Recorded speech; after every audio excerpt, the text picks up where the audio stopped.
नमस्कार, मैं हूं विकास चंद्र।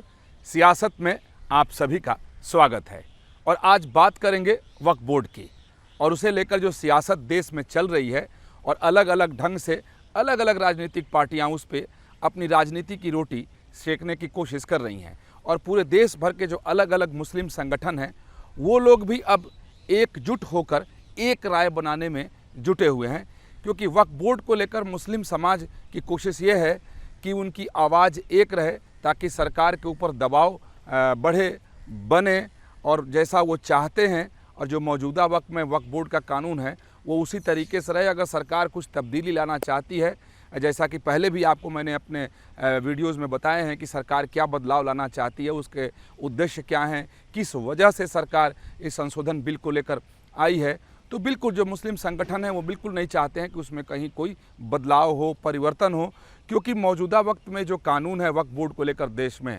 जो 2013 में जिसमें संशोधन भी हुआ था 1995 के कानून में, वो पूरी तरीके से वक्फ बोर्ड के हिसाब से है।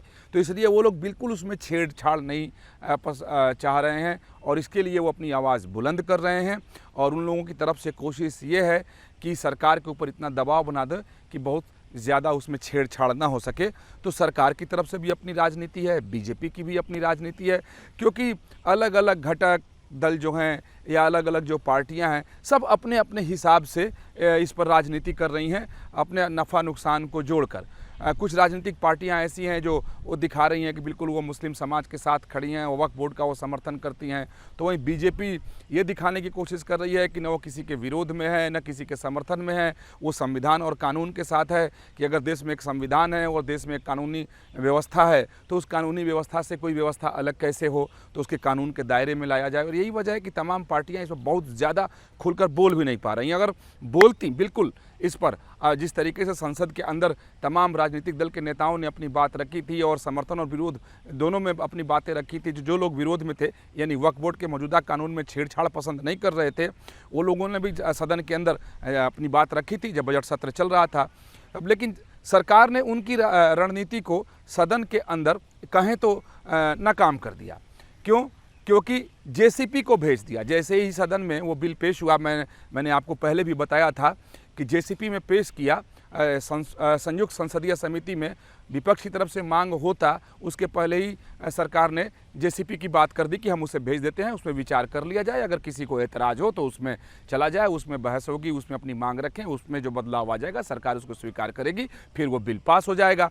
तो यहाँ जो विरोधी पार्टियाँ थी यानी विपक्षी पार्टियाँ थी उनकी राजनीति बहुत ज़्यादा चल नहीं सकी सत्ता पक्ष के दाव के आगे, क्योंकि विपक्ष की पार्टियाँ इस इंतज़ार में बैठी थी कि सदन के अंदर जब बहस होगा और सरकार ये अड़ेगी कि नहीं साहब, न तो हम स्टैंडिंग कमेटी में जाने देंगे न दूसरे किसी संसदीय समिति में जाने देंगे, और जेपीसी और जेसीपी की बात तो बहुत दूर की है, लेकिन तपाक से जो सरकार की तरफ से ये प्रस्ताव कर दिया। आपने देखा भी होगा, मैंने बताया भी था कि जेसीपी में इसको भेजते हैं और विचार कर लो, और 31 सदस्यीय जेसीपी का गठन भी हो गया।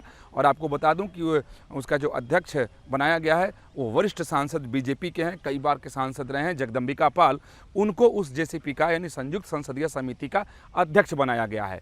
और राज्यसभा और लोकसभा के उस मिलाकर 31 सदस्य हैं, 21 लोकसभा से, 10 राज्यसभा से, और दोनों सदनों से यानी 4-4 मुस्लिम सांसद भी उसमें रखे गए, यानी 21 में से 8 मुस्लिम सांसद भी उसके अंदर हैं और सब अलग अलग दलों से हैं, ताकि किसी को बाद में आरोप लगाने का मौका न लगे, इस हिसाब से उसका गठन भी हुआ है। और संसदीय परंपरा और संसदीय प्रणाली में एक नियम भी है कि अगर संयुक्त संसदीय समिति का गठन होता है तो कैसे होगा, कितने सदन से कितने सदस्य लिए जाएंगे और अलग अलग दलों से कितने होंगे, ये सब पहले से व्यवस्था। ऐसा नहीं कि सरकार इसमें मनमानी कर सकती है, वो संसदीय व्यवस्था के तहत ही उसका गठन हो गया है। अब राजनीति आगे चल पड़ी है, क्योंकि 22 तारीख को यानी आने वाले 22 तारीख को पहली बैठक होने वाली है जेसीपी की यानी संयुक्त संसदीय समिति की। जो वक्फ बोर्ड कानून में संशोधन के लिए जो बिल तैयार हुआ है उस पर विचार होगा, और विचार के लिए पहली बैठक 22 तारीख को जगदम्बिका पाल की अध्यक्षता में होगी। तो उसके पहले राजनीति तेज हो गई है और हालांकि जब बीजेपी या बीजेपी के सहयोगी दल यानी यूं कहें कि एनडीए के घटक दलों से जब बात की जाती है तो वो लोग बहुत ही सधे हुए अंदाज में बोलते हैं और उनके बोलने के पीछे मकसद ये होता है कि वो जो विरोधी पार्टियां, विपक्षी पार्टियां, उनकी राजनीति को वो कुंद कर देना चाहते हैं और उन्हें बैकफुट पे लाना चाहते हैं। तो वहीं इसके जरिए जो विपक्षी पार्टियां हैं, इंडी गठबंधन के जो दल हैं, वो एनडीए को और खासतौर पर केंद्र सरकार को, मोदी सरकार को घेरने की कोशिश में है कि भाई मुसलमानों के हक को मारने नहीं दिया जाएगा, उनके हक को बिल्कुल छीनने की इजाज़त नहीं दी जाएगी। और आपको इस बात की जानकारी होगी कि अगर सेना और रेल के बाद सबसे ज़्यादा ज़मीन इस देश में वक्फ बोर्ड के पास है, तो सवाल उठता है उसका एक नियम कानून तो होना ही चाहिए।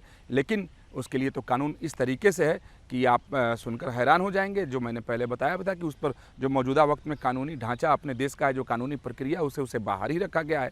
और अब जब 22 तारीख को बैठक होने वाली है तो सभी अपने देश के सभी राज्यों में राज्य के वक्फ बोर्ड अलग अलग हैं, फिर केंद्रीय वक्फ बोर्ड है। इन वक्फ बोर्डों से जुड़े हुए जितने भी लोग हैं सभी सक्रिय हो गए हैं। इसके साथ साथ तमाम अगर कहें तो आप मौलवी, मौलाना, उलेमा, धर्मगुरु, इस्लामिक स्कॉलर सभी लामबंद हो गए हैं और जो जिस प्रांत का है या जो जिस ज़िले का है उसमें उनकी बैठकें हो रही हैं, प्रस्ताव पारित किए जा रहे हैं, फिर वो प्रस्ताव सरकार को भेजा जा रहा है, फिर जो संयुक्त संसदीय समिति है उसको उनकी तरफ से दिया जा रहा है और वो लोगों की तरफ से जो भी प्रस्ताव पारित होते हैं तो आपको आश्चर्य होगा कि बिल्कुल संसदीय परंपरा के तहत उसमें बहस होनी है। और जब बहस हो जाएगी, जब उसका एक प्रारूप तैयार कर लेगी वो संयुक्त संसदीय समिति, तब वो सदन के अंदर आएगा। लेकिन उसके पहले ही इनकी तरफ से उस पर दबाव बनाने की कोशिश की जा रही है। अब वो दबाव कैसे बनाने की कोशिश की जा रही है, यानी मुस्लिम संगठनों की तरफ से कैसे दबाव बनाने की कोशिश की जा रही है कि सभी राज्यों के वक्फ बोर्ड की अपनी बैठक हो रही है। जैसा मैंने कहा कि तमाम मुस्लिम संगठनों की बैठक हो रही है, दूसरे जब मुस्लिम संगठन जो सामाजिक, सांस्कृतिक, धार्मिक क्षेत्र में काम करते हैं उनकी भी बैठकें हो रही हैं, प्रस्ताव पारित हो रहा है, बहुत सारी बातें उसमें की जा रही हैं। जो मौजूदा वक्फ बोर्ड कानून है उसके पक्ष में दलील दी जा रही है कि कैसे ये बहुत बेहतर है, सरकार इसमें हस्तक्षेप कर मुसलमानों के हक को छीनना चाहती है, उनको दबा देना चाहती है और बिल्कुल उसमें छेड़छाड़ करना चाहती है। और मेरा मानना है, जितना मैं समझ पाया हूँ, कि सही मायने में अगर कहें तो मौजूदा वक्त में जो वक्फ बोर्ड कानून है उसको कानूनी जामा पहनाने की कोशिश करने के लिए ही और कानूनी जामा पहनाने के लिए ये बिल आया है, क्योंकि अभी वक्फ बोर्ड का पूरा मामला अपने भारत के न्यायिक व्यवस्था से बाहर है। अब मुझे लगता है कि ये स्वीकार करने योग्य नहीं है और तमाम बहुत दिनों से इस पर चर्चा भी चल रही थी। तो जब भी ये लोग प्रस्ताव पारित कर रहे हैं तो पहली लाइन क्या होती है, आप सुनेंगे तो आश्चर्य करेंगे कि मौजूदा वक्त में जो वक्फ बोर्ड का कानून है, जो उसकी नियमावली है, उसमें हम किसी तरह की तब्दीली, हस्तक्षेप या बदलाव बर्दाश्त नहीं करेंगे। अगर उसको बदलने की कोशिश की गई, उसमें हस्तक्षेप किया गया तो इसके अंजाम अच्छे नहीं होंगे। यानी एक तरीके से धमकाने की कोशिश की जा रही है, और कोशिश नहीं है, धमकाया जा रहा है कि आप इसको बदलने की कोशिश न करें, नहीं तो अंजाम अच्छे नहीं होंगे। क्या आप मानते हैं कि जिस देश में जनतांत्रिक व्यवस्था हो, जहाँ की न्यायिक व्यवस्था इतनी मजबूत हो, जहाँ की संसद इतनी मजबूत हो, देश में कानून का राज हो, जहाँ संविधान सर्वोच्च हो और उसी सर्वोच्चता के नीचे सारे काम होते हैं, वहाँ इस तरीके की भाषा का इस्तेमाल अगर किया जाए, जब वैसी परिस्थिति में जब बिल सदन के पटल पर आया, वहाँ की प्रक्रिया पूरी होने के बाद वो संयुक्त संसदीय समिति को चला गया, तो ऐसे में मुझे ऐसा लगता है कि मुस्लिम संगठनों को उस संयुक्त संसदीय समिति के फैसले का इंतज़ार करना चाहिए। यानी जब उनका फैसला सामने आएगा कि वो उस बिल पर क्या विचार करते हैं, कितना बदलाव करते हैं, कितने नए प्रावधान उसमें जोड़ते हैं, तब उस पर उनको अपनी राय रखनी चाहिए थे। और जो प्रारूप अभी सरकार ने सदन के पटल पर रखा था मानसून सत्र में, जो बजट सत्र भी था, तो वो तो सार्वजनिक है और उसी के बाद सारी बैठकें शुरू हो रही हैं। तो दबाव बनाने की कोशिश हो रही है, चाहे वो बिहार हो, उत्तर प्रदेश हो, उड़ीसा हो, महाराष्ट्र हो, तेलंगाना हो, तमिलनाडु हो, केरल हो, कर्नाटक हो, यानी पूरा पश्चिम, उत्तर, दक्षिण जितने भी राज्य हैं उतने वक्फ बोर्ड हैं और केंद्रीय वक्फ बोर्ड तो है ही है। तो क्योंकि उन लोगों की कोशिश है कि 22 तारीख के पहले संयुक्त संसदीय समिति पर अपना दबाव बना दो। इसी दबाव बनाने के सिलसिले में कल मुंबई में एक बड़ी बैठक हुई जो मैं आपको बताता हूँ। और मुंबई में एक कार्यक्रम में हिस्सा लेने के लिए जगदम्बिका पाल मौजूद थे, जो संयुक्त संसदीय समिति के अध्यक्ष हैं, चेयरमैन हैं, और उनको ज्ञापन भी सौंपा गया। और उस बैठक में जो इस्लाम जिमखाना में वो बैठक हुई थी और उसमें बड़े बड़े उलेमा, मौलवी, मौलाना और जो धर्मगुरु, जो इस्लामिक धर्मगुरु हैं वो शामिल हुए, जो मुस्लिम समाज के प्रबुद्ध लोग हैं वो लोग शामिल हुए। हालांकि उसमें उलेमा ही ज़्यादा थे, क्योंकि मुस्लिम समाज में उलेमाओं की प्रतिष्ठा बहुत ऊपर होती है और उनकी बात सभी मानते हैं। उसमें मुफ्ती लोग भी थे, कारी भी थे, उलेमाओं के साथ वो बैठक थी, यानी एक बड़ा जलसा था और वो बैठक हुई। उस बैठक में भी प्रस्ताव पारित किया गया और जैसा मैंने पहले कहा कि उस प्रस्ताव में भी पहली लाइन कि हम किसी तरह का हस्तक्षेप बर्दाश्त नहीं करेंगे, किसी भी तब्दीली को हम स्वीकार नहीं करेंगे। अगर तब्दीली लाने की कोशिश की गई या उसमें बदलाव किया गया तो अंजाम अच्छे नहीं होंगे। क्या ये भाषा अच्छी है? चलिए बाद में इस पर विचार करेंगे, तो पहले बताते हैं। तो मौलाना नूरी हैं जो ऑल इंडिया सुन्नी जमीयत उलेमा के अध्यक्ष हैं और रजा अकादमी के वो फाउंडर हैं, यानी कि संस्थापनकर्ता हैं। और उन्होंने एक ज्ञापन सौंपा।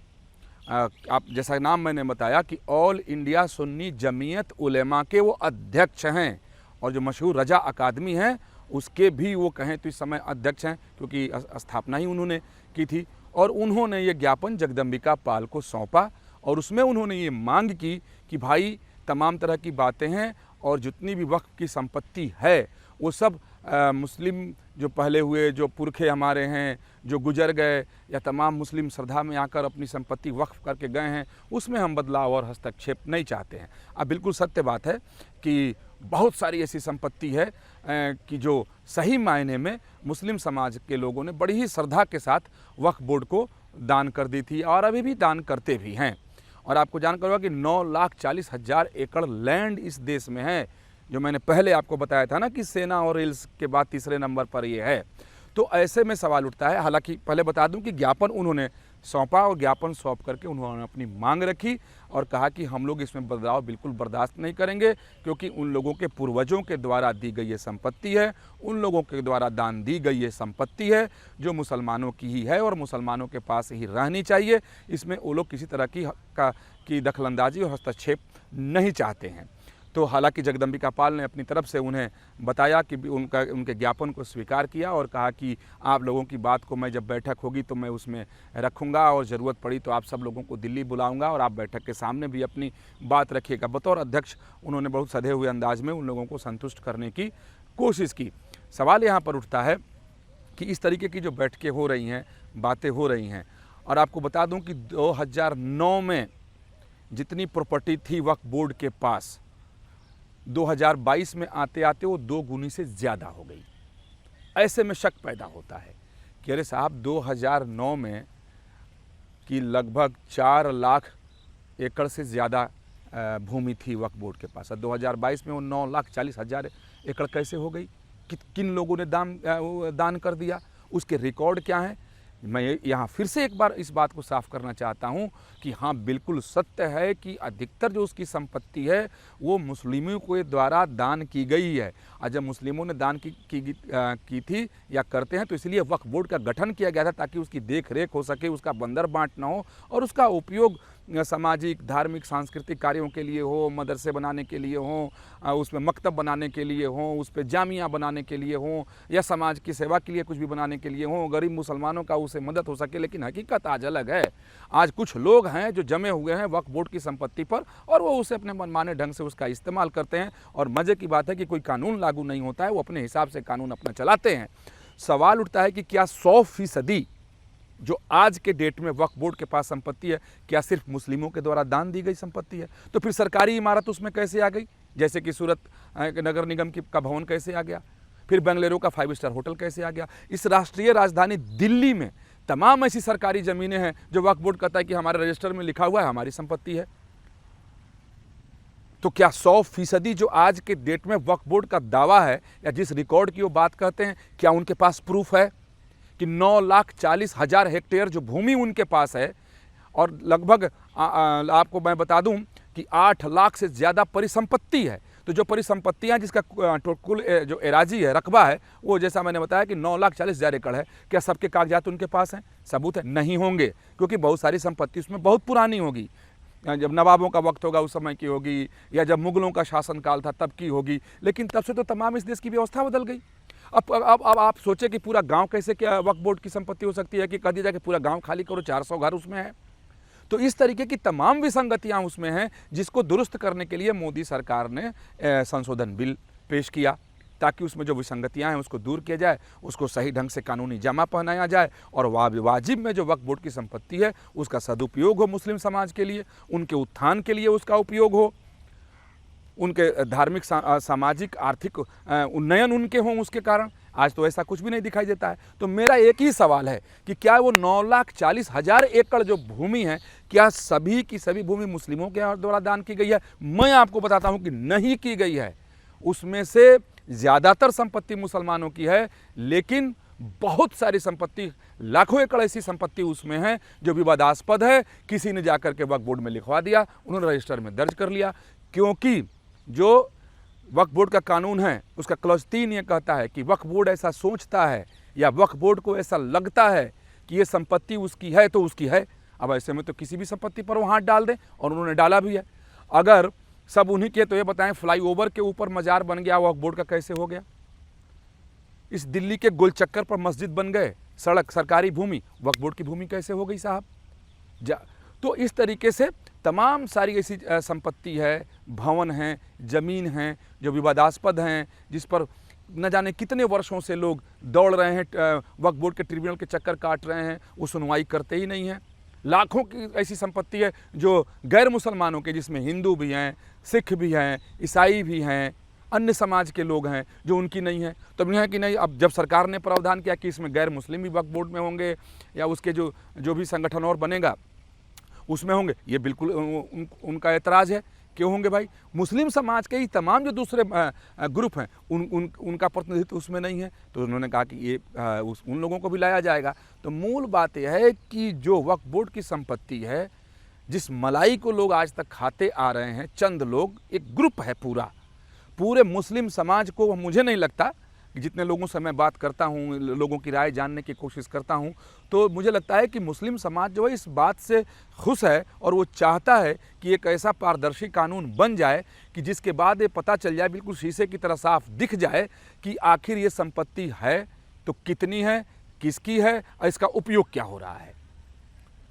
तो इसमें चाहे वो शिया हों, सुन्नी हों, अहले हदीस हों, बरेलवी हों, देवबंदी हों और तमाम सारे जो ग्रुप्स हैं, उसके तमाम सारे लोग हैं, उनका कहना है कि होना चाहिए। और कुछ लोग इसका विरोध कर रहे हैं। तो इसलिए विरोध कर रहे हैं कि आज जिस मुकाम पर वो लोग बैठे हैं और जिस तरीके से उनका दबदबा वक्फ बोर्ड में कायम है, वो अपने दबदबे को ख़त्म नहीं होने देना चाहते हैं।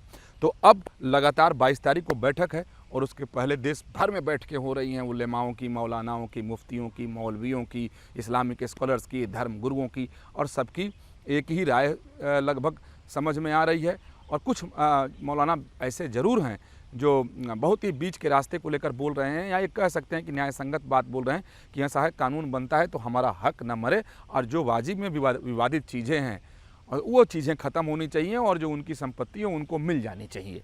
तो कुछ लोग इस तरह की बात कर रहे हैं, लेकिन चूँकि अपने देश में राजनीति से अलग हटाकर आप नहीं देख सकते, तो तमाम राजनीतिक दलों ने उनको हवा देना शुरू कर दिया है कि अरे इसके बहाने तो आपकी संपत्ति हड़पने की कोशिश मोदी सरकार की तरफ से की जा रही है। तो मैं आपको बता दूं कि जब कानून बनता है तो उस कानून के जरिए हड़पने की कोशिश नहीं, उस कानून के जरिए उसको सुरक्षित करने की कोशिश होती है, चाहे कानून कोई भी हो।